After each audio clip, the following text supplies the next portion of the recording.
Presidente Temer sanciona a lei da reoneração e empresas perderão a isenção tributária. Gastos públicos e benefícios ao exportador são cancelados para viabilizar desconto no preço do óleo diesel. Ministro da Secretaria de Governo afirma que vai obrigar os postos a repassar ao consumidor redução no preço do diesel. Situação dos postos começa a normalizar e Porto de Santos é o único local com protestos de caminhoneiros.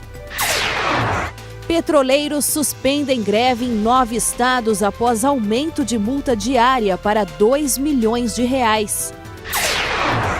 Estados Unidos impõe tarifas às importações de aço e alumínio da União Europeia, Canadá e México. Os malefícios do cigarro são lembrados em todo o mundo na celebração do Dia Mundial Sem Tabaco.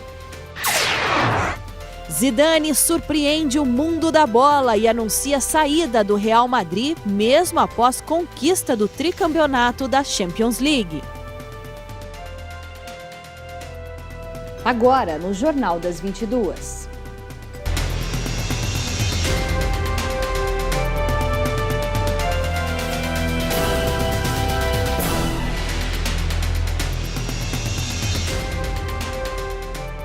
Olá, muito boa noite.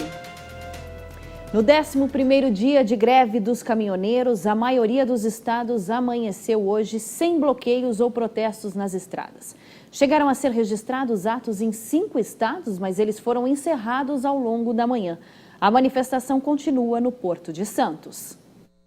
A Polícia Rodoviária Federal informou que ao meio-dia não havia mais aglomerações de caminhoneiros em rodovias federais. Mais cedo eram 9 os pontos de concentração. Acabamos há pouco a reunião de coordenação com o Brasil rodando e voando normalmente. Ou seja, já estamos com as nossas rodovias praticamente não há mais bloqueios, concentrações ou aglomeração de caminhões pouquíssimas, praticamente 30. Iniciamos amanhã com 65. Às 7 horas e de lá para cá, isso reduziu para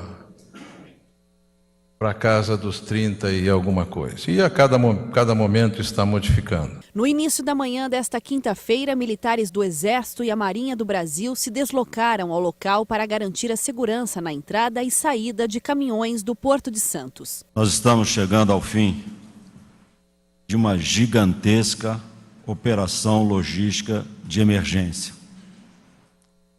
Eu posso dizer que jamais foi realizada uma operação dessa no país. Essa operação permitiu que fossem supridas as necessidades essenciais das estruturas críticas do país e da nossa população. E no final, ela permitiu que o abastecimento começasse a voltar à normalidade.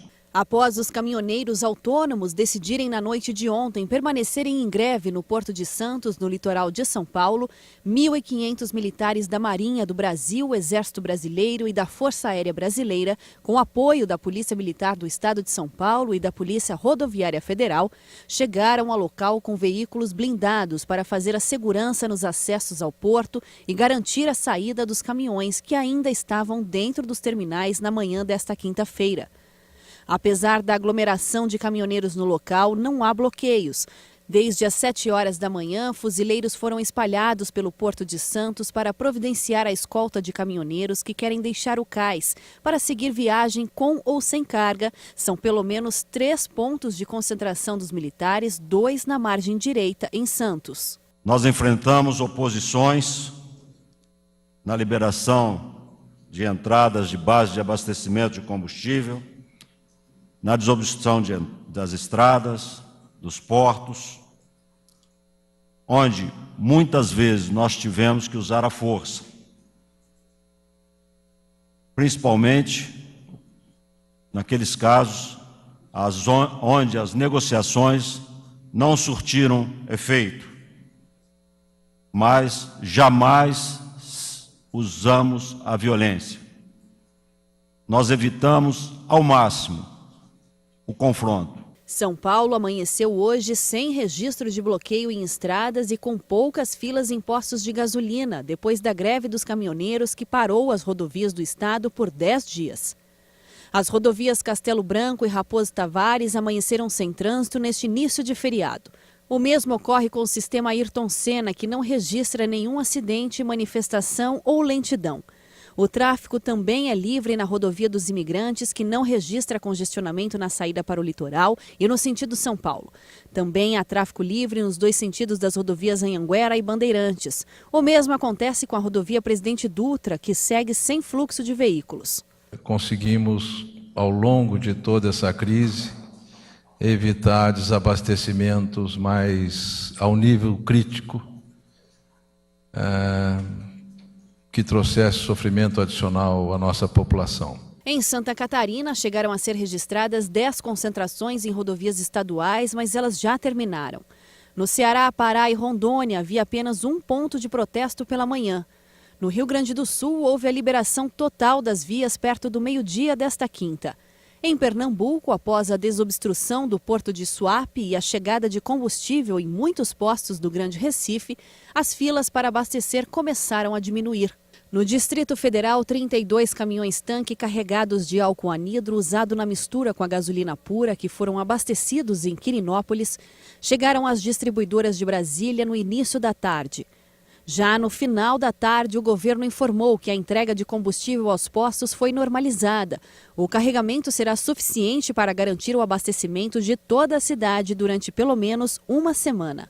O governo federal anunciou nesta quinta-feira a criação de uma rede nacional de fiscalização para verificar se o desconto no diesel anunciado pelo presidente Michel Temer será refletido ao consumidor.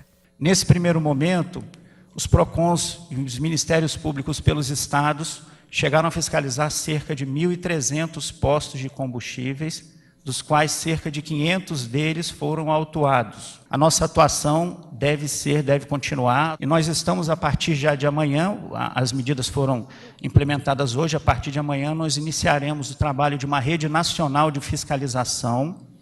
É uma fiscalização preventiva, num primeiro momento, que pode chegar a conclusões, a consequências repressivas.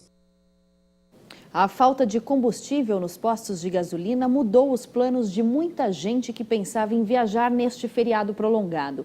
Com medo de ficar sem gasolina, o paulistano optou por curtir a cidade. Veja na reportagem de Kleber Werneck. Passear com o cachorro, andar de bicicleta ou praticar uma corrida. Foi assim o feriado de muita gente em São Paulo. Por causa da crise no abastecimento de combustíveis dos últimos dias, as estradas ficaram vazias. E os parques se tornaram a opção de lazer para muita gente. Aqui tem um ambiente que propicia isso pra gente. E melhor coisa, sem gasolina, o que a gente vai fazer? Melhor porque é mais vazio, fica mais à vontade. E a cidade mais vazia fica melhor para passear, praticar esporte. Nesse feriado, depois de toda essa crise, problema com combustível, ficar em São Paulo foi a melhor opção? Foi. A gasolina lá em cima não dava para pagar a gasolina daqui até a praia ou daqui até uma pousada. Acaba pesando muito no bolso.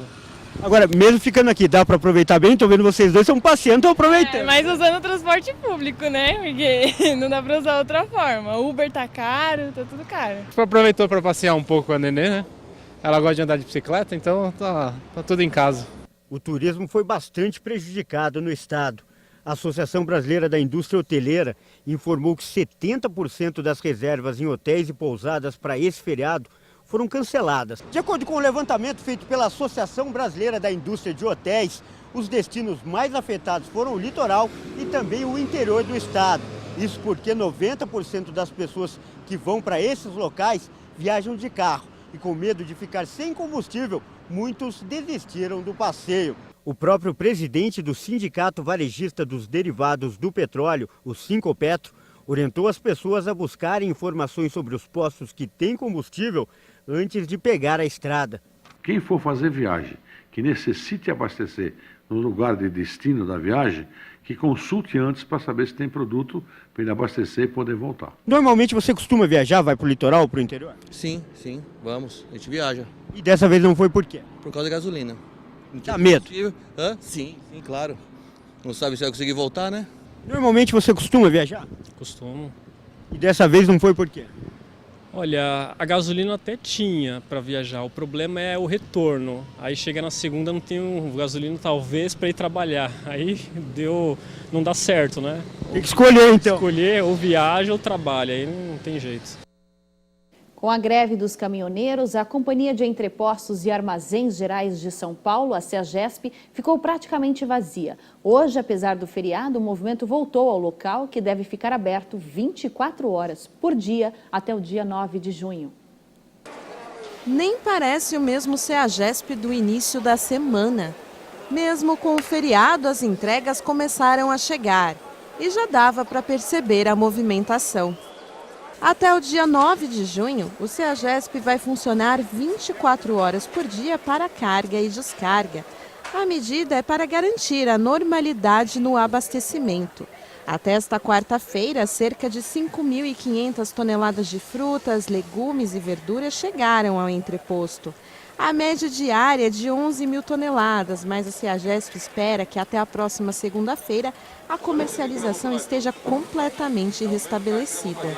A batata, que foi o primeiro produto que faltou aqui no CEAGESP, se tornou a vilã dos preços altos, já teve o abastecimento normalizado.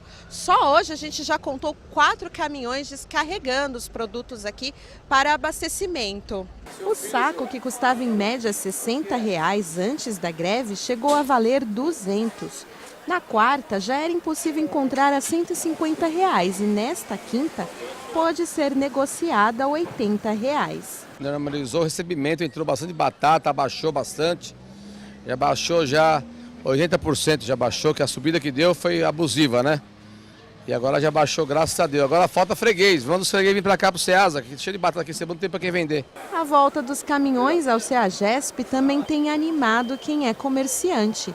Quem se lembra do senhor Makoto, que vende frutas no local há 45 anos e no início da semana estava bem preocupado com os prejuízos? Eu acho que a partir de segunda-feira já normaliza já. Os produtos que vêm de longe já começam a entrar na segunda-feira já. Hoje o que está entrando de longe é o que estava parado na estrada. Mas segunda-feira já normaliza já. O senhor está até mais animado agora? Sim, não tem dúvida. Sinal verde para alguns, vermelho para outros. Caso de quem vende frutas. Os galpões continuam vazios. Vai demorar um pouco mais, pois a maioria vem de regiões sul e nordeste do país. A expectativa é que as mercadorias cheguem apenas na semana que vem. A gente preveu a situação que ia ficar ruim, nós ficamos esperando o decorrer o que ia acontecer. Aí não mandamos vir desde quarta-feira da semana passada, o maracujá nós não tínhamos para vender. A Federação Única dos Petroleiros anunciou hoje que decidiu orientar os sindicatos da categoria a suspenderem a greve de 72 horas iniciada ontem. O recuo acontece após o Tribunal Superior do Trabalho aumentar para R$ 2 milhões a multa diária aplicada aos sindicatos que aderirem à greve. O comunicado emitido da Federação Única dos Petroleiros afirma que a decisão do TST tem o objetivo de criminalizar e inviabilizar os movimentos sociais e sindicais. Por isso, a federação orientou os sindicatos a suspenderem a greve. Parte dos petroleiros já retornou ao trabalho nesta quinta-feira. O Sindipetro da Bahia informou que no estado os petroleiros encerravam a greve e que as atividades nas unidades da capital baiana voltaram ao normal já na manhã desta quinta-feira. O Sindipetro do Paraná e Santa Catarina divulgou que decidiu ontem à noite pela suspensão da greve e pelo retorno às atividades hoje pela manhã. A Petrobras informou que a situação em suas unidades caminha para a normalização e equipes de contingência estão atuando para que não tenha impacto na produção. Os petroleiros decidiram parar as atividades em solidariedade ao movimento dos caminhoneiros e para pedir a destituição de Pedro Parente do comando da Petrobras, entre outras reivindicações. A categoria cobra a redução dos preços do gás de cozinha e dos combustíveis por meio de mudanças imediatas na política de reajuste de derivados da Petrobras. E veja a seguir, setor produtivo ainda calcula os prejuízos com a greve dos caminhoneiros. E ainda, um rio de lava do vulcão havaiano avança sobre o país.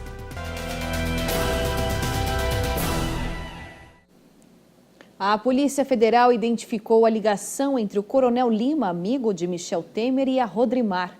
A empresa suspeita de pagar propina é o foco do principal inquérito em andamento sobre o presidente. A investigação busca esclarecer se Temer recebeu, por meio do militar aposentado, Coronel João Batista Lima Filho, propina da empresa Rodrimar em troca da edição de um decreto que teria beneficiado companhias que atuam no Porto de Santos. A Polícia Federal encontrou o que considera ser o primeiro elo financeiro documentado entre o coronel amigo do presidente e a Rodrimar.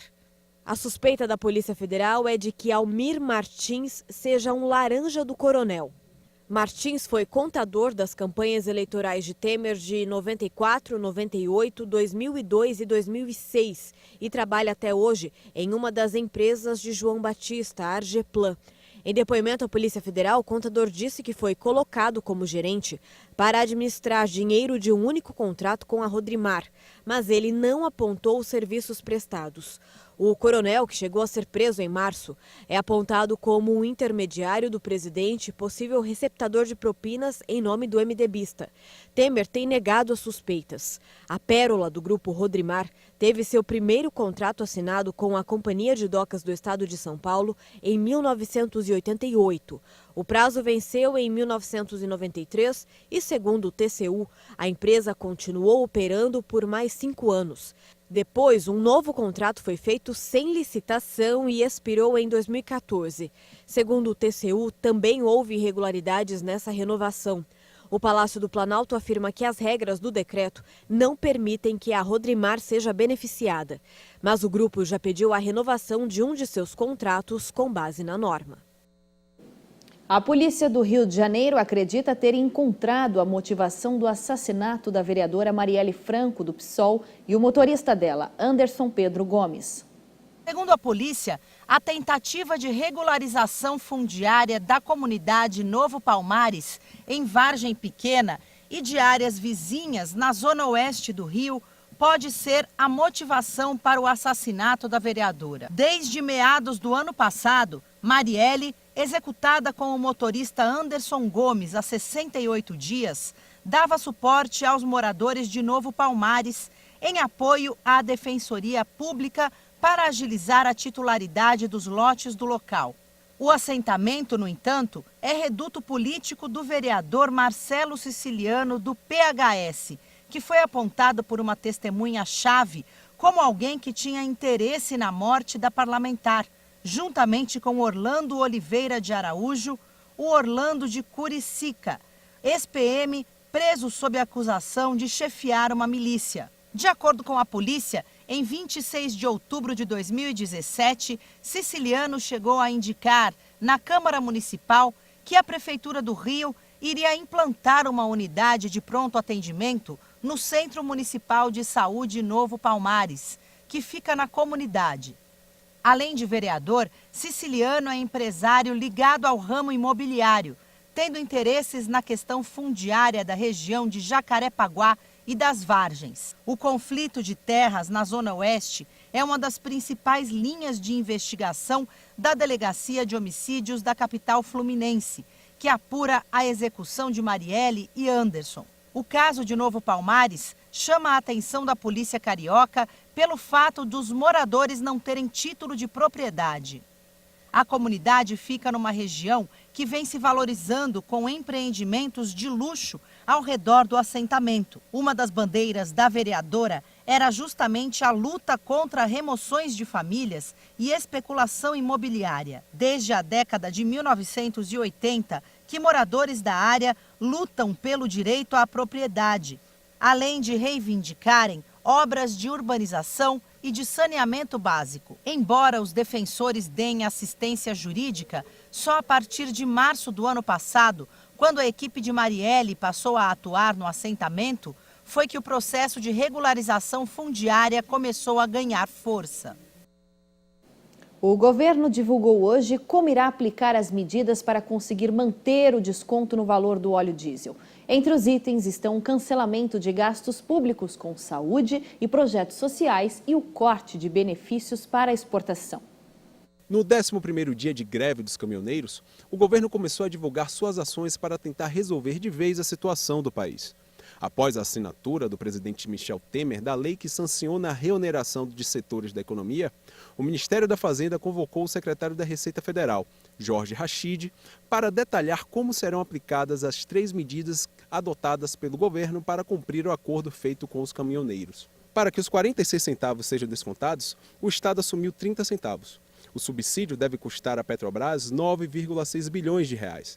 A reoneração da folha vai conceder o pagamento dos 16 centavos restantes para completar o desconto, sendo 5 centavos retirados do fim da cobrança da CID e 11 centavos da redução das alíquotas do PIS/COFINS. Para poder bancar o diesel mais barato, o governo fez cortes no benefício da exportação, no programa Reintegra, que devolve aos empresários uma parte do valor dos produtos exportados. A taxa de devolução do programa, que até o mês de maio era de 2%, vai diminuir para 0,1%, o que fará o governo economizar 10 bilhões de reais e arrecadar 2,27 bilhões de reais esse ano. Além disso, o governo irá cortar gastos públicos em políticas sociais e no SUS. Os cortes serão de 3,38 bilhões de reais. Juntos darão ao governo a garantia de 16,23 bilhões de reais para os cofres públicos. O desconto ficará congelado até o fim do mês de julho. A partir de agosto, a variação do preço na bomba irá oscilar de acordo com o preço internacional do petróleo e do dólar. Mas o valor de 46 centavos irá vigorar até o final do ano. O ministro da Secretaria do Governo, Carlos Marum, disse que o governo irá obrigar os postos de combustíveis a manter esse desconto. Todavia, estaremos preparados. Como? Essa portaria do Ministério da Justiça vai estabelecer a obrigatoriedade do repasse desse desconto. Nós não podemos tabelar preço, e nós não estamos tabelando. Nós estamos simplesmente obrigando ao posto, se o posto vendia a 10,46, ele tem que vender a 10. O objetivo da redução de subsídios e do cancelamento dos gastos públicos é a fixação do preço de R$ 2,03 no litro do óleo diesel nas refinarias até o mês de julho. Quem praticar o preço máximo de comercialização de R$ 2,0316, né? Então, como é que funciona isso? O importador, o produtor nacional, vai vender por 2,03 e vai receber essa subvenção de 7 centavos, então ele vai ficar com uma receita de 2,10. E o preço para o distribuidor de combustível vai ser de 2,03. Simples assim. Mas o governo avisa, não dependerá só dele para manter esse valor. Segundo o assessor especial do Ministério da Fazenda, Marcos Mendes, essa tarefa também irá depender do auxílio de órgãos regulatórios da concorrência e da proteção do consumidor. Bom, isso foge ao escopo do Ministério da Fazenda. Existem vários órgãos e instituições de regulação da concorrência, de proteção ao consumidor, como o PROCON, como o CAD, como a ANP. Cada um tem que exercer o seu papel e de forma a cada um trabalhar no seu segmento de especialização.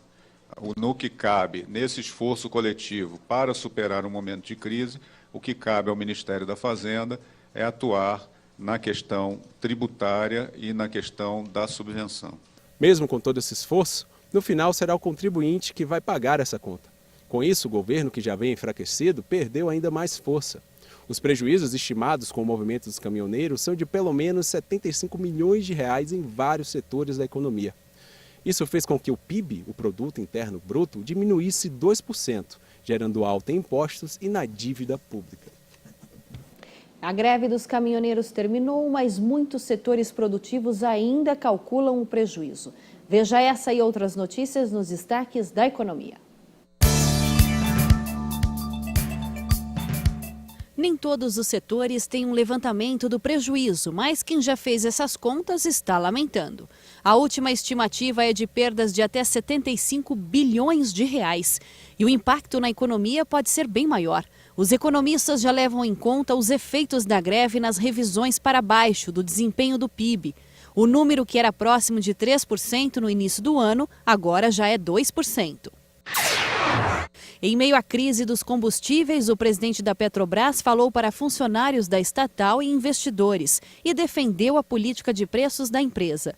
Pedro Parente disse que a medida, apesar de ser muito criticada, é necessária. E destacou que se os reajustes fossem mensais, a companhia estaria muito exposta a um risco de perda de participação de mercado. A agência de classificação de risco Moody's indicou que o impacto econômico da Copa ficou limitado às obras de infraestrutura na Rússia. Ainda assim, as cidades anfitriãs estão comemorando e viram uma melhora nos transportes e na infraestrutura de serviços públicos como resultado da competição.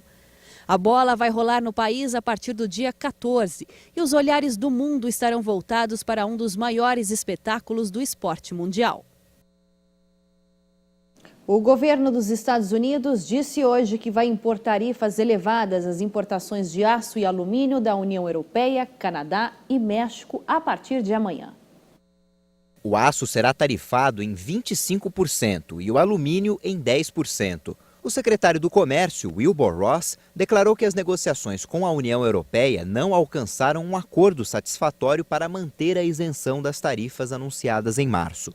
Ele disse ainda que as negociações com Canadá e México para revisar o Tratado de Livre Comércio da América do Norte não têm data para conclusão. Por esse motivo, as isenções dos dois países terminam. O anúncio foi confirmado formalmente em um decreto do presidente Donald Trump. Apesar de semanas de conversações com os colegas da União Europeia, Ross disse que Washington não está disposto a atender ao pedido europeu de que o bloco permaneça isento de forma incondicional às tarifas. O secretário minimizou as ameaças de represália dos países afetados e disse que as negociações podem continuar. Segundo Ross, a Coreia do Sul negociou uma cota para o aço, enquanto a Argentina, Austrália e Brasil concordaram em limitar o volume que eles podem enviar aos Estados Unidos. Trump anunciou as tarifas de importação alegando questões de segurança nacional. E o presidente americano disse que espera receber uma mensagem do líder norte-coreano Kim Jong-un. A reunião entre os dois, inicialmente agendada para 12 de junho, ainda é incerta. Por enquanto, o presidente dos Estados Unidos aguarda um posicionamento do ditador norte-coreano. Uma carta de Kim Jong-un será entregue a mim. Estou ansioso para ver o que está nela, mas é muito importante. Eles provavelmente estarão em Washington na sexta-feira para a entrega da carta. Estou ansioso para isso. O presidente norte-americano também afirmou que as reuniões em Nova York entre o secretário de Estado Mike Pompeo e o alto funcionário norte-coreano Kim Yong-chol vão muito bem. Nem Kim, nem Pompeo responderam às perguntas dos jornalistas quando se encontraram em Nova York. As delegações discutem os planos para a reunião entre Trump e Kim em Singapura. A expectativa é que eles possam resolver o impasse entre seus países envolvendo o programa nuclear norte-coreano. Um rio de lava do vulcão Kilauea ameaçou isolar vários bairros da principal ilha do Havaí. As autoridades recomendaram hoje a saída da população. A lava de várias fissuras do vulcão continua avançando para uma zona que foi destruída pelo Kilauea em 1960, segundo informou a Defesa Civil.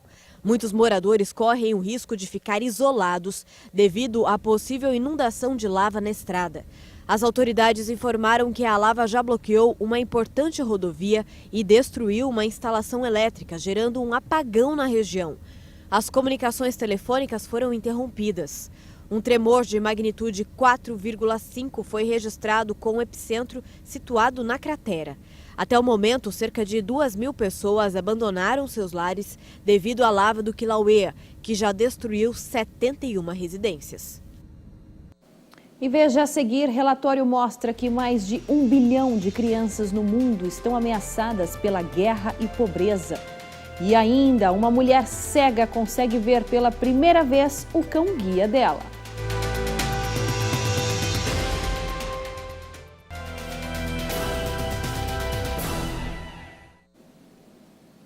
Um relatório divulgado pela organização Save the Children mostra que mais de 1 bilhão de crianças no mundo estão ameaçadas pela guerra e pela pobreza. 1 bilhão e 200 milhões de crianças estão ameaçadas pela guerra, pela pobreza ou pela discriminação de gênero. O número representa mais da metade das crianças do mundo e faz parte do relatório divulgado nesta quarta-feira pela organização Save the Children.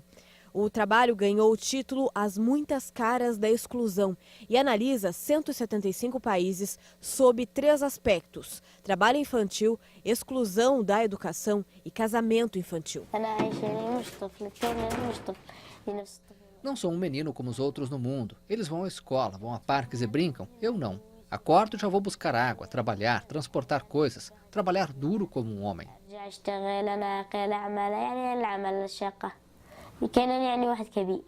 8 dos 10 países com pior classificação estão no oeste ou no centro da África, enquanto os com menor incidência desses problemas são Singapura e Eslovênia. Mais de 575 milhões de meninas vivem em países onde a discriminação de gênero é um tema grave. O presidente da Itália, Sergio Mattarella, nomeou hoje novamente o jurista Giuseppe Conte como primeiro-ministro. Conte é um jurista sem experiência política. O líder do populista Movimento 5 Estrelas, Luigi Di Maio, e o líder da direitista Liga, Matteo Salvini, chegaram nesta quinta-feira a um novo acordo para formar o primeiro governo populista da história da Itália. Os líderes concordaram sobre uma nova lista de ministros, que substitui na pasta de economia Paolo Savona, vetado no último domingo por Mattarella por suas posições contrárias ao euro. Na Itália, uma república parlamentarista, os ministros têm de ser aprovados pelo presidente antes de o executivo ser ratificado pelo parlamento. O economista Carlo Cottarelli, a quem havia sido dirigido o pedido que formasse um governo de transição ante a crise política, desistiu nesta quinta-feira. A Itália estava há 89 dias sem governo desde as eleições de 4 de março. E como hoje é quinta-feira, a Patrícia Biasi conta qual é a boa notícia do dia.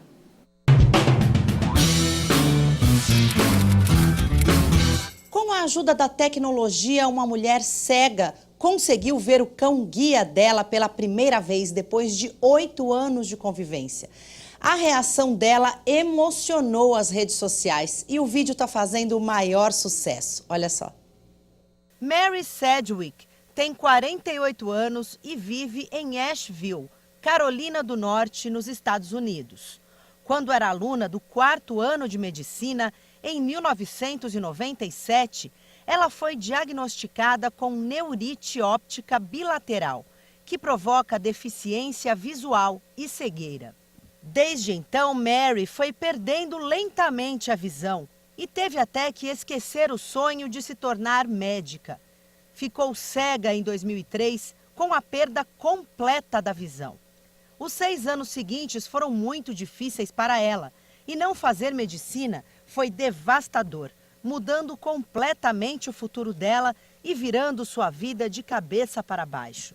Mas tudo ficou um pouco mais fácil quando Lucy, uma cadela guia da raça Golden Retriever, entrou na vida de Mary e ela começou a voltar a sorrir. Eu não seria tão confiante ou livre para aproveitar a vida que tenho sem ela, revelou Mary.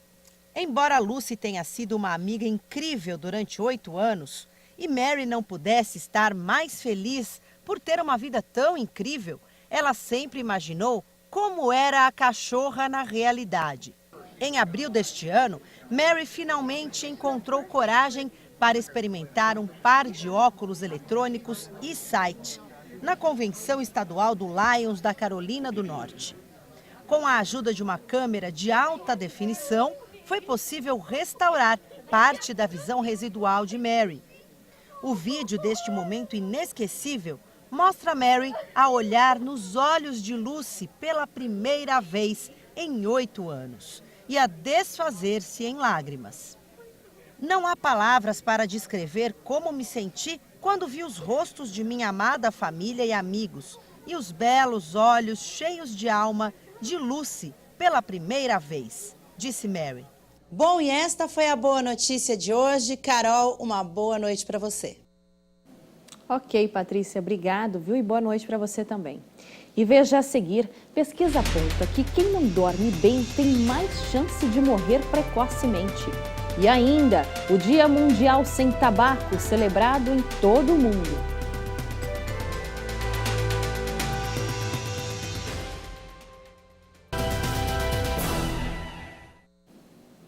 Mais de 70 milhões de brasileiros têm dificuldades para dormir.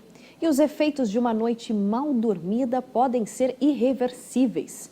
Uma pesquisa realizada recentemente por uma universidade americana apontou que quem não dorme bem tem mais chances de morrer precocemente.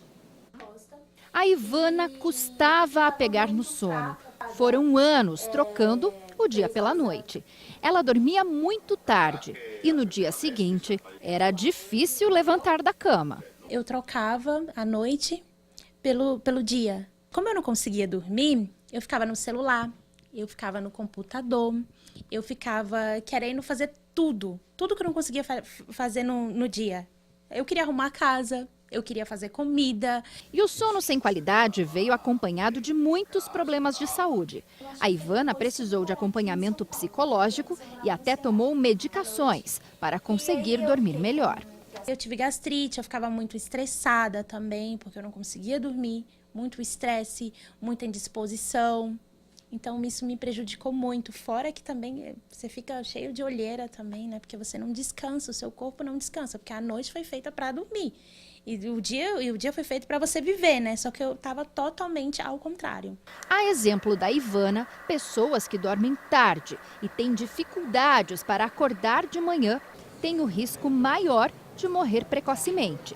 Segundo um estudo realizado por uma universidade de Chicago, nos Estados Unidos, aqueles que se definem noturnos têm 10% mais chances de sofrerem uma morte prematura do que aqueles que se declaram diurnos.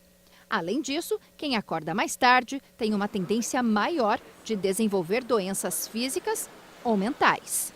Quem não dorme bem atrapalha muito a qualidade de vida e aumenta o risco de doenças. São as duas coisas. Então, qualidade de vida, o que acontece? Primeira coisa é o humor, a pessoa fica com irritabilidade.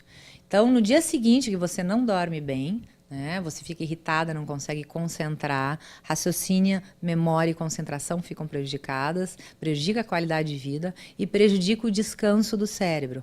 A longo prazo, o sono ruim, ele é um estresse, um grande estresse para o organismo, né? E ele afeta principalmente a parte cardiovascular, então aumento de risco de doença cardiovascular, derrame, infarto, hipertensão arterial e diabetes e obesidade, que é a parte metabólica. Então, atrapalha cardiovascular e o metabolismo da pessoa ao longo dos anos, né?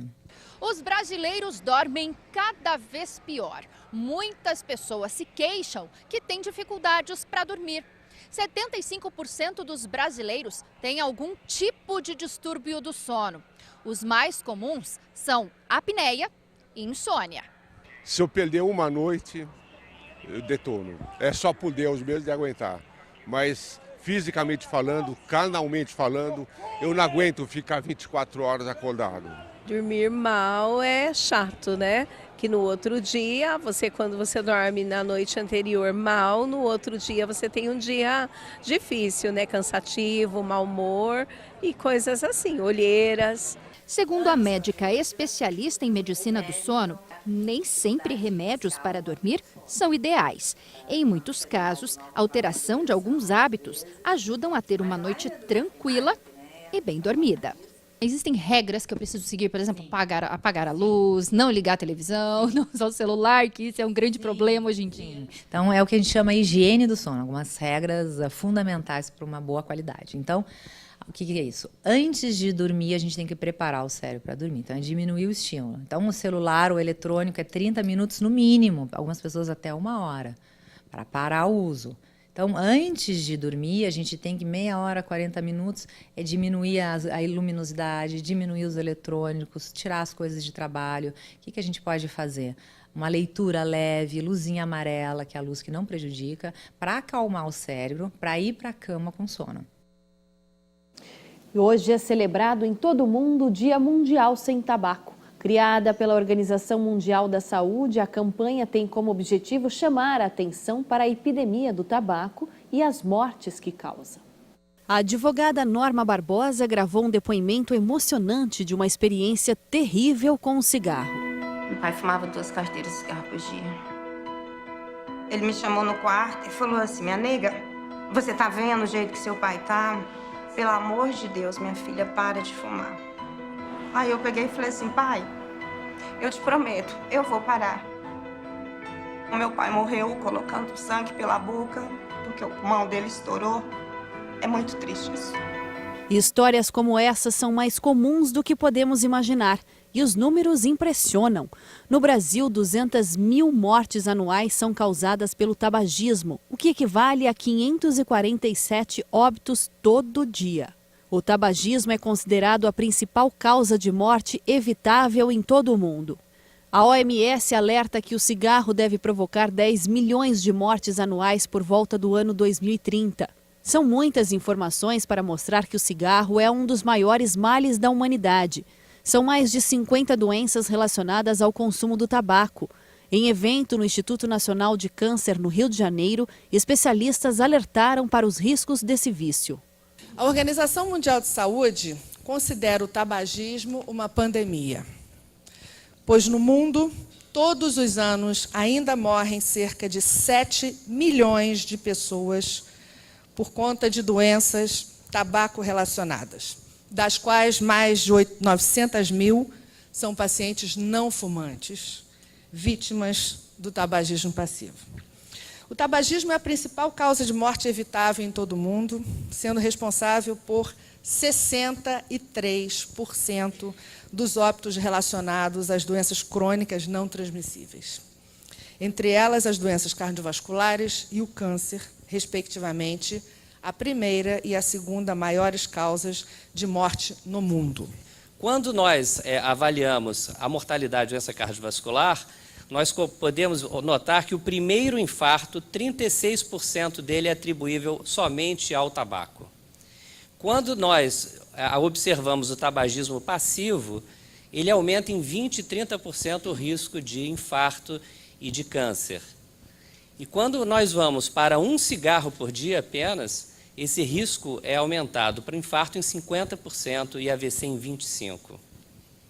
Falando do tabagismo como o tabagista usual, a gente está falando em 4 vezes o risco de morte por doenças cardiovasculares. É muito importante que a gente compreenda, né, o quanto isso é uma droga que tira a vida e tira a saúde das pessoas. Já o doutor Márcio Gonçalves, do Instituto Dante Pazanese de São Paulo, alerta que é preciso levar mais informações para a sociedade. Existe uma associação muito clara entre tabagismo e doença cardiovascular. O que a gente precisa levar para a sociedade é essa associação clara, porque ainda existe uma lacuna entre essa informação. Apesar dos maços terem muita informação, a população ainda é carente de que essa informação chegue plenamente a eles, de profissionais de saúde, como a SOCESP tem, com o nome que a SOCESP tem, por ser o órgão principal no estado de São Paulo, dentro da cardiologia. São muitos motivos para largar o cigarro, mas o maior deles é uma vida mais saudável. Uma decisão difícil que requer força de vontade. Mas abandonar o cigarro não é impossível. O primeiro passo para parar de fumar é o paciente realmente querer. Tem que partir do paciente. E nessa fase dele se decidir se ele vai parar ou não de fumar, ele tem os estágios em que ele vai passar. Porque a pessoa ela vai ter que criar uma vida nova já sem o vício.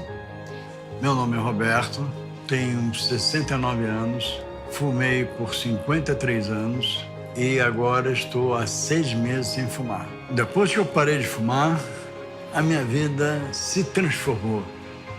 Todos os fumantes têm benefício quando param de fumar. Desde o que está fumando há pouco tempo até o fumante da vida inteira.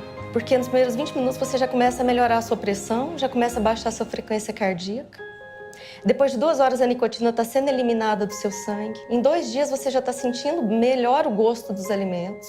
A longo prazo ele está se afastando das doenças vasculares e a chance dele desenvolver um câncer de pulmão. Me deu mais fôlego, mais paladar. E a minha mulher tá me achando mais cheiroso, né? Tá achando mais meu cangote. Transformação que ele teve em termos de dormir bem, não roncar, bem mais cheiroso, né? Adorei, né? Adorei.